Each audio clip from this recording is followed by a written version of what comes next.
ഋഷ്, ഉം, എനിക്ക് ഉറക്കം വരുന്നു. നീ ഉറങ്ങിക്കോ. അപ്പോൾ നീയോ? ഞാനേ നേരം പുലരുവോളം നിന്നെ ഇങ്ങനെ നോക്കിയിരിക്കും. ആഹാ, ഇതിനകത്ത് എത്തിയ പിന്നെ നീ ശരിക്കും റൊമാൻറ്റിക് ആണല്ലോ കൃഷ്. ആണോ? ആണെന്ന്. ഇരു കയ്യാൽ അവൻ്റെ കഴുത്തിൽ വട്ടം ചുറ്റി പിടിച്ചുകൊണ്ട് നന്ദു പറഞ്ഞു. ആ നിമിഷം അവൻ തൻ്റെ കയ്യാലെ അവളുടെ ഇടുപ്പിലൂടെ വട്ടം ചുറ്റി പിടിച്ചു.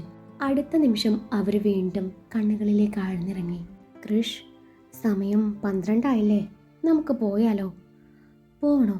അവളുടെ മൂക്കിൽ മൂക്കുരസിക്കൊണ്ട് ചോദിക്കുമ്പോഴും രണ്ടുപേരുടെയും നോട്ടം കണ്ണുകളിലേക്കാണ്. നേരം പോവണം എന്ന പോലെ അവളൊന്ന് മൂളി.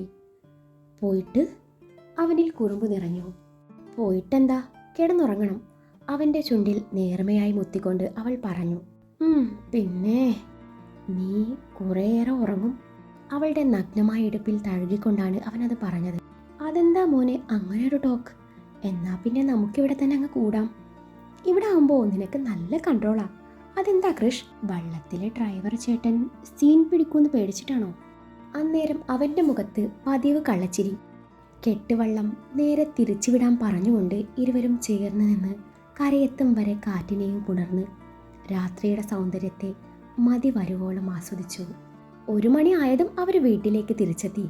വണ്ടിയിലിരുന്ന് ഉറക്കം പിടിച്ച നന്ദുവിനെയും കൈകളിലേന്തി അവൻ സ്റ്റെയർ കയറി വളരെ കഷ്ടപ്പെട്ട് ഡോറും തുറന്ന് ഡോറും അടച്ച് ലോക്കിട്ട് അവളെ നേരെ അവൻ്റെ മുറിയിലെ ബെഡിൽ കൊണ്ട് കിടത്തി.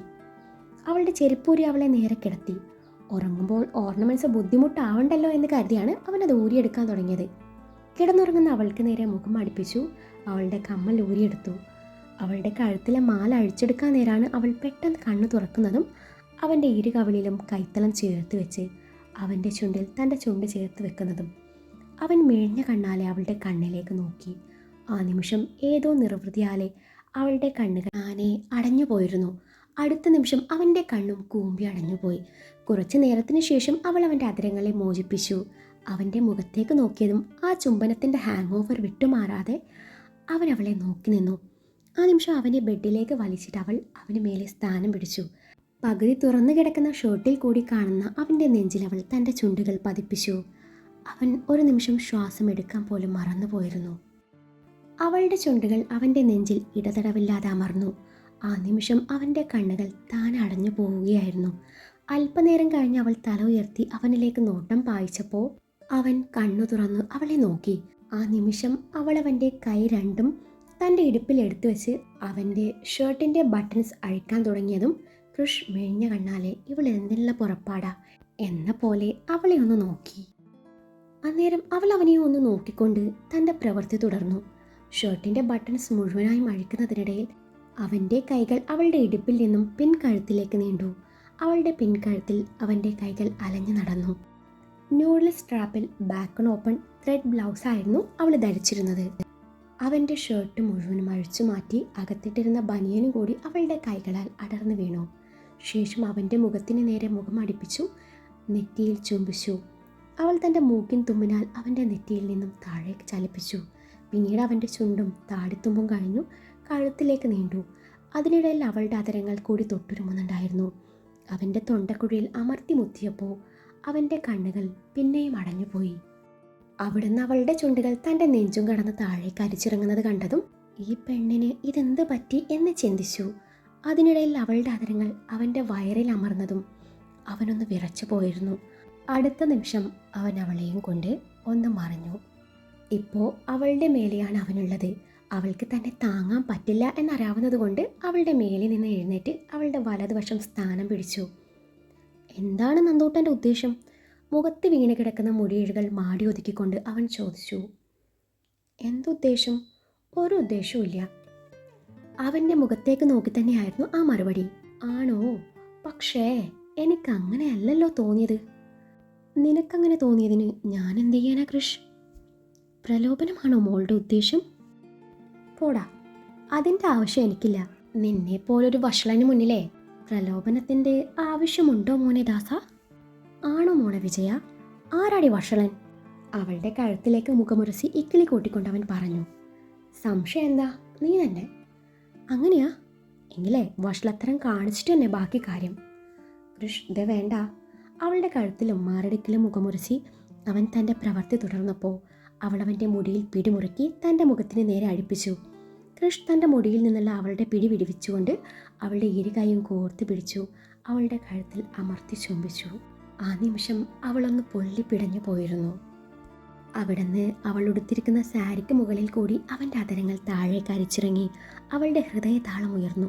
ശ്വാസഗതിക്ക് അനുസരിച്ച് ഉയർന്നു താഴ്ന്ന അവളുടെ മാറിടത്തിന് മുകളിൽ അവൻ്റെ അതരങ്ങൾ പതിഞ്ഞതും ബെഡിൽ ചൂണ്ടുവിരലൂന്നി അവളൊന്ന് ഉയർന്നു പൊങ്ങി. അവിടുന്ന് അവൻ്റെ അതരങ്ങൾ പിന്നെയും താഴേക്ക് സഞ്ചരിച്ചു അവളുടെ വയറിൽ അമർന്നു. അവൻ തൻ്റെ പല്ലിനാൽ സാരിയുടെ മറ നീക്കി അവളുടെ പൊക്കിൾ ചുഴിയിൽ അമർത്തി ചുംബിച്ചതും അവൾ വില്ല് പോലെ വളഞ്ഞു പോയിരുന്നു. അവൻ്റെ ചുണ്ടും നാവും അവളുടെ വയറിൽ കുസൃതി കാട്ടുമ്പോൾ അവൻ്റെ മീശയും താടി അവളുടെ വയറിൽ കുത്തിയിറങ്ങി അവൾക്ക് സുഖമുള്ള നോവ് സമ്മാനിച്ചു. അതിനിടയിൽ അവൻ അവളുടെ കൈകളെ മോചിപ്പിച്ചു. സാരി താഴെ നിന്ന് മുകളിലോട്ട് പൊക്കി വെച്ച് മാറിലെ മറ നീക്കി അവൻ പിന്നെയും തൻ്റെ ചുണ്ടുകളെ മേൽപോട്ട് ചലിപ്പിച്ചു. ബ്ലൗസിന് മേലെയായി അവളുടെ ഇടത് മാറിൽ ചെറുതായി കടിച്ചതും അവളിൽ നിന്നും ഷീൽക്കാരങ്ങൾ ഉയർന്നു. അവൾ അവൻ്റെ മുടിയിൽ കൊരുത്തു വലിച്ചു. അവൻ്റെ ദന്തങ്ങൾ അവളുടെ വലത് മാറിലും ആഴ്ന്നിറങ്ങി. അവൻ്റെ കുറുമ്പുകളാൽ വിവശയായി അടുത്ത നിമിഷം അവൻ അവളിൽ നിന്നും അകന്നു മാറി മുഖം തിരിഞ്ഞ് കമഴ്ന്നു കിടന്നു. അവൻ അവളുടെ നേരെ തിരിഞ്ഞു പിൻകഴുത്തിൽ നിന്നും അവളുടെ മുടി വകഞ്ഞു മാറ്റി അവിടെ തൻ്റെ അതരങ്ങൾ പതിപ്പിച്ചുകൊണ്ടിരുന്നു. അന്നേരം അവളുടെ കൈ പില്ലോയിൽ അമർന്നു. പിറകിൽ കെട്ടിയ വെറും 2 ചരടിൽ ഒതുങ്ങിക്കിടക്കുന്ന ബ്ലൗസിൻ്റെ 2 വള്ളികളും അവൻ തൻ്റെ പല്ലുകളാൽ അഴിച്ചെടുത്തതും അവൾ ഒന്നേങ്ങിക്കൊണ്ട് തലയണയിലേക്ക് മുഖം പൂഴ്ത്തി.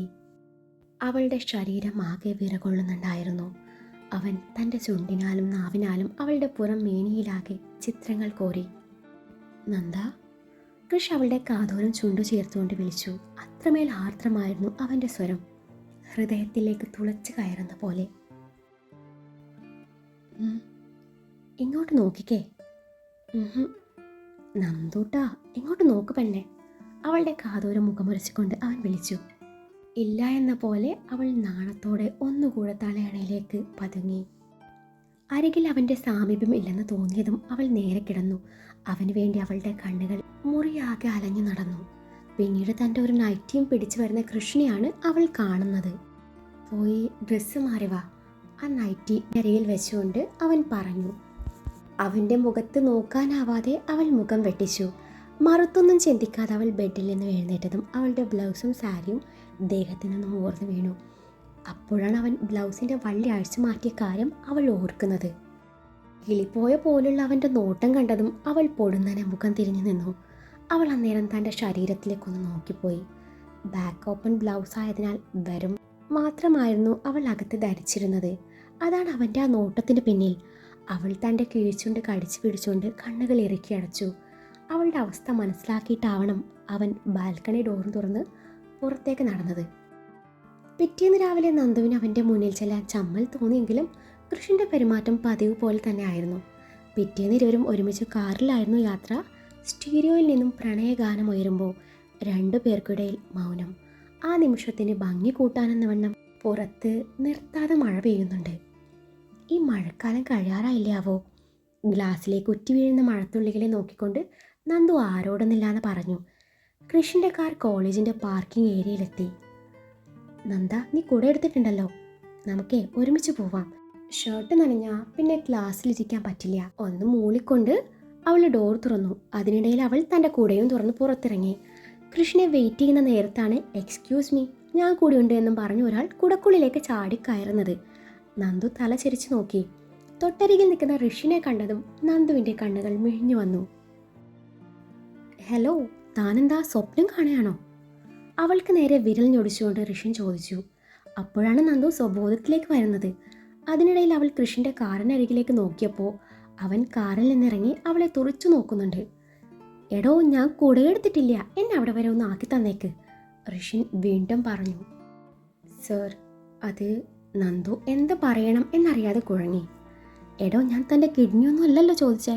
അവിടം വരെ ഞാൻ ഈ കുടയിൽ വരുന്നത് കൊണ്ട് തനിക്ക് വല്ല പ്രശ്നമുണ്ടോ? ഹേയ്, ഇല്ല സർ. എങ്കിൽ നടന്നോളൂന്നേ. ഋഷി പറയുന്നത് കേട്ടതും നന്ദു മുന്നോട്ട് നടന്നു. അതിനിടയിൽ അവൾ കൃഷ്ണനെ ഒന്ന് തിരിഞ്ഞു നോക്കി. അവനാണെങ്കിൽ ഈ കാഴ്ച കണ്ട് ആകെ കലി കയറി നിൽപ്പാണ്. ആ വാശിപ്പുറത്ത് അവൻ മഴയത്ത് ഇറങ്ങി നടന്നു. മഴയത്ത് നിന്നും വരാന്തയിലേക്ക് കയറിയതും നന്ദു കൂടെ അടിച്ചു പിടിച്ചു ഋഷിനെ നോക്കി ഒന്ന് പുഞ്ചിരിച്ചു. Thank you miss. പേരെന്താ എന്ന പോലെ അവൻ ചോദ്യഭാവത്തിൽ അവളെ ഒന്ന് നോക്കി. സ്പന്ദന. ഓ, താങ്ക് യു സ്പന്ദന. ആം ഋഷിൻ. ഇവിടെ BSc പിള്ളേർക്ക് പഠിപ്പിക്കാൻ വന്ന പുതിയ സാറാണ്. അവൾക്ക് ഷേക്ക് ഹാൻഡ് നൽകിക്കൊണ്ട് ഋഷിൻ പറഞ്ഞപ്പോൾ അവൾക്ക് തിരികെ കൈ കൊടുക്കാതിരിക്കാനായില്ല. ആ സമയത്ത് തന്നെയാണ് മഴയത്ത് നിന്നും കയറി വരുന്ന കൃഷിനെ കാണുന്നത്. ഈ സീൻ കൂടി കണ്ടതും കൃഷിൻ്റെ ദേഷ്യം ഇരട്ടിച്ചു. അവൻ്റെ നോട്ടം ഇരുവരുടെയും കൈയിലേക്ക് നീണ്ടു. അന്നേരം നന്ദു കൈ പൊടുന്നതിനെ പിൻവലിച്ചു. ഞാൻ പോട്ടെ സാർ, നന്ദു പറഞ്ഞു. ഹേ ചെയർമാൻ, ആകെ നനഞ്ഞല്ലോ, മഴക്കാലല്ലടോ, ആരെങ്കിലും കൂടെ എടുക്കാതെ വരുമോ? നന്ദുവിനോട് ബായ് പറഞ്ഞ് കൃഷിനെ മറികടന്നു പോകുന്നതിനിടയിൽ കൃഷിനെ കണ്ടതും ഋഷിൻ പറഞ്ഞു. അപ്പോൾ തനിക്ക് മഴക്കാലം ബാധകമല്ലായിരിക്കും. കൃഷ് മനസ്സിൽ പിറുപിറുത്ത് ഋഷിനെ നോക്കി ഒന്ന് ചിരിച്ചെന്ന് വരുത്തി. ഋഷിൻ അവിടെ നിന്ന് പോയതും നന്ദു കൃഷിനെ ദയനീയമായി നോക്കി. അവൻ്റെ ഷർട്ട് മുഴുവൻ നനഞ്ഞിരുന്നു. അവളോടൊന്ന് മിണ്ടുക പോലും ചെയ്യാതെ അവൻ ക്ലാസ്സിലേക്ക് നടന്നു. ലഞ്ച് ബ്രേക്ക് ടൈമിൽ കൃഷും ഫ്രണ്ട്സും വാഗമരച്ചുവട്ടിൽ ഇരിക്കുന്നത് കണ്ടിട്ടാണ് നന്ദു തനുവിനെയും കൂട്ടി അങ്ങോട്ട് നടക്കുന്നത്. കൃഷിൻ്റെ പിണക്കം മാറ്റുക, അതായിരുന്നു ലക്ഷ്യം. തങ്ങളുടെ അരികിലേക്ക് വരുന്ന നന്ദുവിനെ കണ്ടിട്ടും കൃഷ് അവളെ ശ്രദ്ധിക്കാതെ വിരാജിനോട് സംസാരിക്കാൻ തുടങ്ങി. അതിനിടയിൽ അവൻ ഫോൺ എടുത്ത് അതിലേക്ക് ശ്രദ്ധ പതിപ്പിക്കുന്നുണ്ട്. അവൾക്ക് അത് കണ്ട് സങ്കടം തോന്നി. അവൾ തൻ്റെ കയ്യിലെ ചോക്ലേറ്റ് കാൻഡി കവർ കളഞ്ഞു അവന് നേരെ നീട്ടിയപ്പോൾ അവൻ വേണ്ടെന്ന് പറഞ്ഞ് ജാടെ ഇറക്കി. എൻ്റെ നന്ദു, ഞങ്ങളൊക്കെ ഇവിടെ ഇരിക്കുമ്പോൾ അവന് മാത്രം മുട്ടായി കൊടുക്കുന്നത് എവിടത്തെ ന്യായം? എന്തായാലും അവന് വേണ്ടെന്നല്ല പറഞ്ഞ്, ഇങ്ങ് തന്നേക്കെന്നും പറഞ്ഞ് ദിവൻ ചോക്ലേറ്റ് വാങ്ങി വായിലിട്ടു. അല്ല നന്ദു, ശരിക്കും ഇവൻ എന്താ പറ്റിയേ? രാവിലെ തൊട്ട് മുഖം വീർപ്പിച്ച് നിൽക്കുക, ആഡിസാണ് ചോദിച്ചത്. നന്ദു മറുപടി ഒന്നും പറഞ്ഞില്ല. തനു, ഞാനല്ലേ തനുവിൻ്റെ അജ്ഞാത കാമുകൻ? എനിക്കറിയാമാണെന്ന്. ഇന്നലെ ഡാഡി വിളിച്ചപ്പോൾ ഞാൻ കാര്യം ചെറുതായി സൂചിപ്പിച്ചിരുന്നു. അവർക്ക് ഈ മതത്തിലൊന്നും വലിയ പ്രശ്നമൊന്നും ഇല്ലെന്ന്. ഞാനേ വീട്ടിലോട്ട് അമ്മച്ചിയെ അല്ല മമ്മിയെ വിടട്ടെ. ഇപ്പോഴല്ല, മമ്മി നാട്ടിലേക്ക് വന്നിട്ട്. ആഡിസിൻ്റെ പറച്ചിൽ കേട്ട് തനുവിൻ്റെ കിളി എങ്ങോട്ടോ പറന്നുപോയി. അവൾ കണ്ണുമിഴിച്ച് ആഡിസിനെ നോക്കി. എന്താ ഇങ്ങനെ നോക്കുന്നത്? അങ്ങ് പറ കൊച്ചെ, ഐ ലവ് യു ഇച്ചായാന്ന്. ഞാനൊന്ന് കേൾക്കട്ടെ. ഒന്ന് പോടാ തേണ്ടി, ഒരു ഇച്ചായൻ വന്നിരിക്കുന്നു. അത് നീ മാത്രം അങ്ങ് തീരുമാനിച്ചാൽ മതിയോ? അവൾക്ക് ഈ ഇന്റർകാസ്റ്റ് മാരേജിനോട് ഒട്ടും താല്പര്യമില്ല. അല്ലേ തനുക്കുട്ടി? തനുവിന് ഇഷ്ടം എന്നെയാ. ഞങ്ങൾ തമ്മിൽ പേരിൽ പോലും എന്തൊരു പൊരുത്താ. തൻവി, ദിവ്യൻ. ആഹാ, കേൾക്കാൻ തന്നെ എന്തൊരു സുഖം. ദിവ്യൻ ചിരി കടിച്ചു പിടിച്ചുകൊണ്ട് പറഞ്ഞു. എടാ പൊട്ടന്മാരെ, നിങ്ങളിങ്ങനെ സ്വപ്നം കണ്ട് സമയം വേസ്റ്റ് ചെയ്യാതെ. അവൾക്കിഷ്ടം ആരെയാണെന്നേ എനിക്കറിയാം. ധ്യാനായിരുന്നു ആ പറഞ്ഞത്. ഓ, എങ്കിൽ പിന്നെ അത് നീയായിരിക്കും. നിന്റെ പേര് നേരത്തെ വെട്ടിയതാടാ പട്ടി. ഒന്ന് പോടപ്പാ, ഹാഡിസ് പുച്ഛിച്ചു. അതറിഞ്ഞിട്ട് തന്നെയാടാ പറഞ്ഞത്. എടാ മണ്ടന്മാരെ, ഇത്തിരി കോമൺ സെൻസ് ഉപയോഗിച്ചൂടെ? എനിക്കത് ഇന്നലെ കത്തിയതാ. പിന്നെ നിങ്ങളൊക്കെ ഒരു ദിവസം സ്വപ്നം കാണുന്നുണ്ടെങ്കിൽ അങ്ങ് കണ്ടോട്ടെ എന്ന് ഞാനും കരുതി. എടാ, അത് മറ്റാരുമല്ല, നമ്മുടെ വിരാജ. ഞാൻ പറഞ്ഞത് കറക്റ്റല്ലേ തനു? അല്ലെങ്കിൽ വേണ്ട, കറക്റ്റല്ലേ നന്ദു? ധ്യാൻ ഇരുവരോടായി ചോദിച്ചതും രണ്ടും കണ്ണും തള്ളിയിരിപ്പാണ്. അതിഷ്ടപ്പെടാത്ത മട്ടിൽ വിരാജിൻ്റെ നോട്ടം ഒരു നിമിഷം തനുവിലേക്ക് നീണ്ടതും അവൻ്റെ തീക്ഷ്ണമായ നോട്ടം താങ്ങാനാവാതെ തനു നന്ദുവിൻ്റെ കൈയും പിടിച്ച് ഒരൊറ്റ ഓട്ടായിരുന്നു. കണ്ട ഒന്നും പറയാതെയുള്ള ആ ഓട്ടം കണ്ട. ധ്യാൻ പറയുന്നത് കേട്ട് വിരാജ് അവിടെ നിന്ന് എഴുന്നേറ്റ് പോയി. വിരാജിൻ്റെ പോക്ക് എല്ലാവരും നോക്കി നിന്നു. അന്ന് വൈകുന്നേരം ക്ലാസ്സും കഴിഞ്ഞ് എങ്ങനെ കൃഷിൻ്റെ പിണക്കം മാറ്റിയെടുക്കാം എന്ന് കരുതി പാർക്കിങ്ങിലേക്ക് നടക്കുമ്പോഴാണ് ഹായ് പറഞ്ഞ് തൻ്റെ അരികിലേക്ക് ഋഷിൻ വരുന്നത്. എൻ്റെ ദൈവമേ, പിന്നെ ഇയാളെ കൊണ്ട് വല്ല ശല്യമായല്ലോ. എങ്ങനെയാലും കൃഷിൻ്റെ പിണക്കം മാറ്റാമെന്ന് കരുതുമ്പോൾ നന്ദ മനസ്സിൽ വിചാരിക്കുമ്പോഴേക്കും Rishin അടുത്തെത്തിയിരുന്നു. Good evening Spandana. Good evening sir, Nandu ചിരി വരുത്തിക്കൊണ്ട് പറഞ്ഞു. സ്പന്ദന എന്നല്ല പേര് പറഞ്ഞ് വിളിക്കാൻ ഇത്തിരി പാടാണ്. ഞാൻ നന്ദ എന്ന് വിളിക്കാം. അയ്യോ അത് വേണ്ട സർ, നന്ദു എന്ന് വിളിച്ചാൽ മതി. അതെൻ്റെ അച്ഛൻ വിളിക്കുന്നതാ. അച്ഛന് മറ്റാരും അങ്ങനെ വിളിക്കുന്നത് ഇഷ്ടമല്ല. വീട്ടിലിരിക്കുന്ന അച്ഛൻ ഇതെങ്ങനെ അറിയാനാണ്? എനിവേ, നന്ദു എങ്ങി നന്ദു. നന്ദുവിനെ ഇവിടെ നല്ല പൊറോട്ടയും ബീഫും കിട്ടുന്ന റെസ്റ്റോറൻറ്റ് ഏതാണെന്നറിയോ? ഋഷിൻ്റെ ചോദ്യം കേട്ട് നന്ദു ഒരു നിമിഷം അവനെ നോക്കി. എടോ, എനിക്കിവിടെ തീരെ പരിചയമില്ല. ഞാൻ അബ്രോഡായിരുന്നു. ഞാൻ എൻ്റെ സ്റ്റഡീസ് കംപ്ലീറ്റ് ചെയ്ത് നാട്ടിലേക്ക് വന്നിട്ട് 2 ആഴ്ച ആയതേ ഉള്ളൂ. സോറി സർ, എനിക്കും ഇവിടെ വലിയ പരിചയമൊന്നുമില്ല. എൻ്റെ വീട് ഇത്തിരി ദൂരെയാണ്. പിന്നെ പൊറോട്ടയും ബീഫും ആണെങ്കിലേ തട്ടുകടയാണ് ബെസ്റ്റ്, നന്ദു പറഞ്ഞു. ആണല്ലേ? എനിക്ക് ഈ നാട്ടിലെ ഫ്രണ്ട്സൊക്കെ കുറവാണ്. അച്ഛൻ്റെ നിർബന്ധത്തിന് വഴങ്ങിയാണ് ഈ താൽക്കാലിക ജോലിയിലേക്ക് വന്നത് പോലും. എനിക്ക് ടീച്ചിങ് എന്ന പ്രൊഫഷനോട് ഒട്ടും താല്പര്യമില്ല. എൻ്റെ പാഷനും പ്രൊഫഷനും ഒക്കെ വേറെയാണ്. ഇയർ കഴിഞ്ഞാൽ ഞാൻ വീണ്ടും പറക്കും. പക്ഷേ CSM കോളേജ് കൊള്ളാട്ടോ. ഒരുപാട് സുന്ദരികളും സുന്ദരന്മാരും ഉള്ള കോളേജ്. എനിക്കിഷ്ടമായി. നന്ദുവും സുന്ദരിയാ. I like you. ഇത് കേട്ടതും നന്ദുവിൻ്റെ കിളി പോയി. അപ്പോഴാണ് കൃഷും തൻ്റെ ഫ്രണ്ട്സിൻ്റെ കൂടെ അങ്ങോട്ട് വരുന്നത്. ഋഷിൻ അവസാനമായി പറഞ്ഞ നന്ദു സുന്ദരിയാ, ഐ ലൈക്ക് യു അവൻ കൃത്യമായി കേട്ടിരുന്നു. അവൻ മാത്രമല്ല, അവൻ്റെ ഫ്രണ്ട്സും കേട്ടിരുന്നു. എടാ, നിന്റെ ഗോൾ പോസ്റ്റിൽ കയറിയാണല്ലോ പ്രിൻസിയുടെ മോൻ്റെ കളി. സൂക്ഷിച്ചാൽ ദുഃഖിക്കേണ്ട, അത്ര എനിക്ക് പറയാനുള്ളൂ. അതിൻ്റെ കൂടെ ധ്യാനിൻ്റെ പറച്ചിലും. നന്ദ, പെട്ടെന്ന് വരുന്നെങ്കിൽ വാ, ഞാൻ പോവും, എനിക്ക് കുറച്ച് തിരക്കുണ്ട്. അവരെ മറികടന്ന് പോകുന്നതിനിടയിൽ കൃഷ് പറഞ്ഞു, ആഹാ, ചെയർമാൻ്റെ സിസ്റ്റർ നന്ദു, നൈസ്. അച്ഛൻ മാത്രമല്ല, ബ്രദറും നന്ദ എന്നാണല്ലോ വിളിക്കുന്നത്. രണ്ടാൾക്കും ഒരേ മുഖച്ചായുണ്ട് എന്നും പറഞ്ഞ് നന്ദുവിനോട് ബായ് പറഞ്ഞു പോകുന്ന ഋഷിനെ കണ്ടപ്പോൾ കൃഷിൻ്റെ ദേഷ്യം ഇരട്ടിച്ചു. കൃഷിൻ്റെ ഫ്രണ്ട്സൊക്കെയും ഇത് കേട്ട് ചിരി കടിച്ചു പിടിച്ചു നിന്നു. കൃഷ് ദേഷ്യത്തിൽ വണ്ടിയെ കയറിയപ്പോൾ പിന്നാലെ നന്ദുവും ചെന്നു. ഒരേ മുഖച്ചായണത്രേ, പെങ്ങളാണ് പോലും. അല്ലെന്ന് പറയാൻ എന്തേ നിന്റെ വായിൽ അന്നേരം പഴം കുത്തി തിരികെ ഇരിക്കായിരുന്നോ? അവൻ്റെ ഒരു ഐ ലൈക്ക് യു. വണ്ടി ഓടിക്കുന്നതിനിടയിൽ കൃഷ് പിറുപിറുത്തു. ഇപ്പം മൗനം പാലിക്കുന്നതാണ് നല്ലതാണെന്ന് കരുതിയ നന്ദു ഒന്നും വേണ്ടിയില്ല. വീട്ടിലെത്തിയതും കൃഷ് അവൻ്റെ മുറിയിൽ ചെല്ലുന്നതും ഡോർ ശക്തമായി അടക്കുന്നതും നന്ദു നോക്കി നിന്നു. ഏറെ നേരമായിട്ട് അവൻ മുറിവിട്ടിറങ്ങുന്നത് കാണാഞ്ഞിട്ടാണ് അവൾ ഡോറിൽ തട്ടുന്നത്. ഏറെ നേരത്തെ തട്ടലിനും മുട്ടലിനും ശേഷം ഡോർ തുറക്കപ്പെട്ടു. എങ്ങോട്ടോ പോവാൻ വേണ്ടി ഒരുങ്ങി നിൽക്കുന്ന കൃഷിനെ കണ്ടതും നന്ദുവിൻ്റെ മുഖം ചുളുങ്ങി. നീ ഇതെങ്ങോട്ടോ കൃഷ്? ഞാനൊന്ന് പുറത്ത് പോവാ, അവൻ ഗൗരവത്തിൽ പറഞ്ഞു. എന്നാൽ ഞാനുണ്ട്, ഞാൻ പെട്ടെന്ന് റെഡിയായി വരാം. അതൊന്നും പറ്റില്ല, അവന്മാരെ എന്നെ വെയിറ്റ് ചെയ്യുക. ആഹാ, എന്നെ ഇവിടെ ഒറ്റയ്ക്ക് വിട്ടിട്ടേ ഫ്രണ്ട്സിൻ്റെ കൂടെ കറങ്ങാൻ പോവാണല്ലേ? ഞാൻ സമ്മതിക്കില്ല, ഞാനും കൂടെ വരും. നിനക്ക് പറഞ്ഞാൽ മനസ്സിലാവില്ല നന്ദ, ഞങ്ങളെ ആണുങ്ങൾ മാത്രമേ ഉള്ളൂ, അതുകൊണ്ടേ നിന്നെ കൊണ്ടുപോകാൻ പറ്റില്ല. ആണോ? എന്നാലേ നീയും പോകണ്ട. അത് നീയാണോ തീരുമാനിക്കുന്നത്? ആ അതെല്ലോ. കൃഷിൻ്റെ ആ ചോദ്യം കേട്ടതും ഉത്തരം പറയാൻ അവൾക്ക് ചിന്തിക്കേണ്ടി വന്നില്ല. അത്രയും പറഞ്ഞവൾ ചുറ്റും കണ്ണോടിച്ചു. അന്നേരമാണ് ബെഡിൽ കിടക്കുന്ന കാറിൻ്റെ കീ കാണുന്നത്. അത് കൈക്കലാക്കുക എന്നതായിരുന്നു അവളുടെ ഉദ്ദേശം. എന്നാൽ അത് മുൻകൂട്ടി മനസ്സിലാക്കി കൃഷ് അവൾ ബെഡിലേക്ക് ചാടി കീ എടുക്കും മുമ്പ് അവനത് കൈപ്പിടിയിൽ ഒതുക്കിയിരുന്നു.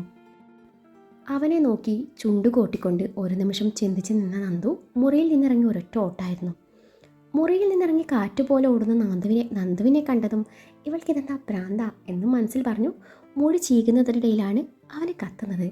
ചീർപ്പ് അവിടെ വെച്ച് മുറിവിട്ടിറങ്ങി മുൻവശത്തെ ഡോറിനരികിൽ ചെന്ന് തുറക്കാൻ നോക്കിയതും ഡോർ കീ വെച്ച് ലോക്ക് ചെയ്തിരിക്കുകയാണെന്ന് അവന് മനസ്സിലായി. കീ ഹാളിലാണെങ്കിൽ കീയുമില്ല.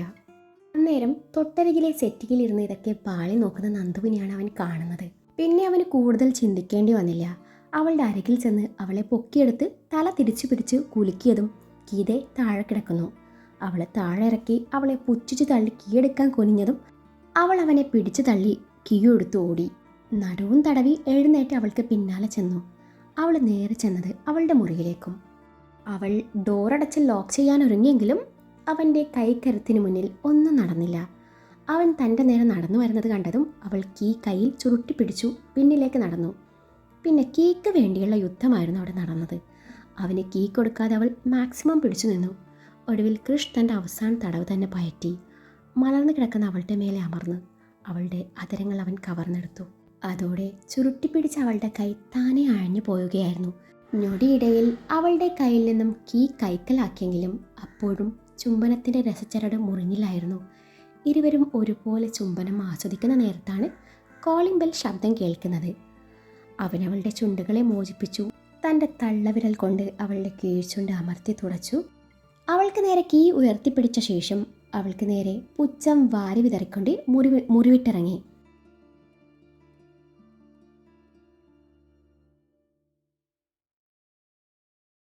പാൽക്കാരനാവുമെന്ന് കരുതി അഴകിയ ലൈല എന്ന ഈ പാട്ട് മൂളിക്കൊണ്ട് കൂളിംഗ് ഗ്ലാസും വെച്ചുകൊണ്ട് ഡോർ തുറന്നതും ഒന്നി നിൽക്കുന്ന തൻ്റെ അച്ഛനെയും അമ്മയും കണ്ട് അവൻ്റെ കിളി രാജ്യം വിട്ട് പറന്നുപോയി. ഒന്നുകൂടെ ഉറപ്പിക്കാൻ ആ കൂളിംഗ് ഗ്ലാസ് ഊരിയെങ്കിലും അപ്പോഴും കണ്ട കാഴ്ചയിൽ ഒരു മാറ്റമില്ല. മാതാജി ആൻഡ് പിതാജി അവർക്കൊരു ചിരി സമ്മാനിച്ചു. ഒന്നും അറിയാത്ത പോലെ തൻ്റെ ചുണ്ടുകൾ അമർത്തി തുടച്ചു. ലിപ്സ്റ്റിക് ഉണ്ടെങ്കിലോ എന്ന് കരുതി. ശേഷം അവരകത്തേക്ക് സ്വീകരിച്ചു. ദൈവമേ, ആ പെണ്ണിപ്പോഴും ചുംബനത്തിൻ്റെ ആഫ്റ്റർ എഫക്റ്റിൽ തന്നെ ആയിരിക്കുമോ? ആ നേരം കൃഷ് മനസ്സിൽ വിചാരിച്ചു. കൃഷ്, ആരാ വന്നേ എന്ന് ചോദിച്ചുകൊണ്ട് അങ്ങോട്ട് വരുന്ന നന്ദുവിനെ കണ്ടപ്പോഴാണ് അവന് സമാധാനമായത്. കൃഷ്, ആരാ വന്നേന്ന് നന്ദു ചോദ്യം ആവർത്തിച്ചു. അച്ഛൻ. ദേ കൃഷ്, ഞാൻ നിന്നോട് പല തവണ പറഞ്ഞതാ എൻ്റെ അച്ഛനെ വിളിക്കരുതെന്ന്. എടി, നിൻ്റെ അച്ഛനെ വിളിച്ചതല്ല, അച്ഛൻ. എൻ്റെ അച്ഛനും അമ്മയും വന്നിട്ടുണ്ടെന്ന് കണ്ണുകൊണ്ട് സെറ്റിയുടെ ഭാഗത്തേക്ക് ചൂണ്ടി അവൻ അവൾക്ക് കേൾക്കാൻ പാകത്തിൽ പറഞ്ഞപ്പോഴാണ് നന്ദു കൃഷിൻ്റെ അച്ഛനെയും അമ്മയും കാണുന്നത്. അയ്യോ അച്ഛ, അമ്മ എന്നും പറഞ്ഞ് നന്ദു അവരുടെ അരികിലേക്ക് ഓടി. ശേഷം 2 പേരുടെയും കാൽ തൊട്ട് വണങ്ങി അപ്പോൾ തന്നെ കുപ്പിയിലാക്കി. എന്നിട്ട് കൃഷ്ണനെ നോക്കി കോളർ പൊക്കി. അവൻ അന്നേരം അവളെ നോക്കി പുച്ഛം വാരി വിതറി. അവനെ കൊണ്ട് അതേ പറ്റത്തുള്ളൂ. നിങ്ങൾ എവിടെയെങ്കിലും പോവാനിരുന്നതാ? അച്ഛനായിരുന്നു ചോദിച്ചത്. ഹേയ് ഇല്ല അച്ഛാ, ഞാനില്ല, ഇവൻ മാത്രം. എന്നെ ഒറ്റയ്ക്ക് വിട്ടിട്ടേ പുറത്ത് പോവുക ഇവന് പതിവാ അച്ഛാ. കൃഷ് എന്തേലും പറയുന്നതിന് മുൻപ് നന്ദു ചാടി കയറി പറഞ്ഞു. എന്നാ ഇന്നിനി എങ്ങോട്ടും പോവാൻ നിൽക്കണ്ട, നമുക്ക് വേറൊരിടം വരെ പോവാനുള്ളതാ. എങ്ങോട്ട്? കൃഷിൻ്റെ ചോദ്യം പൊടുന്നനെയായിരുന്നു. തറവാട്ടിൽ അമ്മമ്മയുടെ പിറന്നാളാന്ന്. രാത്രി പാർട്ടിയുണ്ട്. എല്ലാവരും രാവിലെ തന്നെ എത്തി. നന്ദു മോളെയും കൂട്ടി വരണമെന്ന് അമ്മമ്മ പ്രത്യേകം പറഞ്ഞതാ. അതുകൊണ്ടാ ഞങ്ങളും വൈകിയേ. കൃഷിൻ്റെ അമ്മ പറയുന്നത് കേട്ടതും നന്ദുവിൻ്റെ മുഖം വിടർന്നു. പോ അമ്മ, ഞാൻ റെഡി, നന്ദു പറഞ്ഞു. എന്നാ നിങ്ങൾ പോയിക്കോ, ഞാനില്ല, എനിക്ക് വേറൊരു പ്രോഗ്രാം ഉണ്ട്. അതുമല്ല, എനിക്ക് നാളെ കോളേജിൽ പോയേ പറ്റൂ, കൃഷ് മുടക്കം പറഞ്ഞു. അതൊന്നും പറഞ്ഞാൽ പറ്റില്ല കൃഷ്. നമ്മൾ 4 പേരും ചെല്ലുന്നു, പാർട്ടി കഴിഞ്ഞ് മടങ്ങുന്നു, അമ്മ ഇത്തിരി കനപ്പിച്ചു പറഞ്ഞു. എനിക്ക് പറ്റില്ല അത്രയും ദൂരം ഡ്രൈവ് ചെയ്യാനൊന്നും. കൃഷ് പിന്നെയും ഓരോരോ മുടക്കങ്ങൾ പറഞ്ഞുകൊണ്ടിരുന്നു. വേണ്ട, അച്ഛൻ ഡ്രൈവ് ചെയ്തോളും, അമ്മ കൃഷ്ണനെ നോക്കി കൃത്രിമ ദേഷ്യത്തിൽ പറഞ്ഞു. നന്ദുവിന് നേരെ തിരിഞ്ഞു. മോള് ചെല്ലി, പെട്ടെന്ന് റെഡിയായി വാ. അത് കേട്ടതും നന്ദു വിടർന്ന മുഖത്തോടെ തൻ്റെ മുറിയിലേക്ക് ഓടി. കൃഷ് അവൻ്റെ മുറിയിലേക്കും. അതിനിടയിൽ അച്ഛനും അമ്മയും അവിടെ മുഴുവൻ കണ്ണോടിച്ചു. വീട് നല്ല നീറ്റ് ആൻഡ് ക്ലീനായി കിടക്കുന്നത് കണ്ടതും അമ്മയുടെ മുഖം വിടർന്നു. അതിനിടയിൽ കൃഷ് അവൻ്റെ ഓരോരോ സാധനങ്ങൾ എവിടെയെന്ന് ചോദിച്ചുകൊണ്ട് നന്ദുവിൻ്റെ മുറിയിലേക്ക് കയറി ചെല്ലുന്നതും കൃഷിൻ്റെ മുറിയിൽ കിടക്കുന്ന നന്ദുവിൻ്റെ നൈറ്റി കണ്ടതും അമ്മയ്ക്ക് ഏകദേശ ധാരണ കിട്ടിയിരുന്നു. ദേ, രണ്ടിനെയും ഇനി ഇങ്ങനെ വിട്ടാൽ ശരിയാവില്ല കേട്ടോ. എത്രയും പെട്ടെന്ന് ഇവരുടെ താലി കെട്ടി നടത്തണം. ഇല്ലെങ്കിലേ മോൻ്റെ കല്യാണത്തിന് പായസം വിളമ്പാൻ കൊച്ചുമോനും കാണും. അമ്മ അച്ഛനോട് ഇക്കാര്യം പറയുന്നത് കേട്ടുകൊണ്ടാണ് നന്ദുവും കൃഷും അങ്ങോട്ട് വരുന്നത്. അത് കേട്ടതും രണ്ടും നടത്തി നിർത്തി പരസ്പരം മുഖത്തോട് മുഖം നോക്കി. നിന്നെപ്പറ്റി നിന്റെ അമ്മക്ക് വ്യക്തമായ ധാരണയുണ്ട് കൃഷ് എന്ന് പറയുന്ന നന്ദുവിനെ നോക്കി പേടിപ്പിച്ചു കൃഷ് മുന്നോട്ട് നടന്നു. പിന്നാലെ നന്ദുവും. അച്ഛൻ ഡ്രൈവ് ചെയ്തു. അമ്മ കോ ഡ്രൈവിംഗ് സീറ്റിലിരുന്നു. പിള്ളേരെ അവരുടെ വഴിക്ക് വിട്ടു. 2 മണിക്കൂർ നേരത്തെ യാത്ര. ഒരു പാട്ട് കേൾക്കാമെന്ന് വെച്ചപ്പോൾ അച്ഛൻ്റെ പ്ലേ ലിസ്റ്റ് മൊത്തം 90s റൊമാൻറ്റിക് സോങ്സ്. പഴയ റൊമാൻറ്റിക് ഹീറോ അല്ലേ, എങ്ങനെ ഇല്ലാണ്ടിരിക്കും? ചുമ്മാ അല്ല ഞാനിങ്ങനെ ആയിപ്പോയത്, കൃഷ് ആത്മകഥം പറഞ്ഞു. ഇന്നത്തെ പിള്ളേർക്ക് പഴയ സോങ്സ് പിടിക്കുമോ? എവിടെന്ന്? നന്ദുവിനെ തൊട്ടുരുമ്മി ഇരിക്കാന്ന് വെച്ചാൽ നിലവിൽ 2 പേരും പിണക്കത്തിലാണ്. പുല്ല്, പിണങ്ങിയിട്ടായിരുന്നു.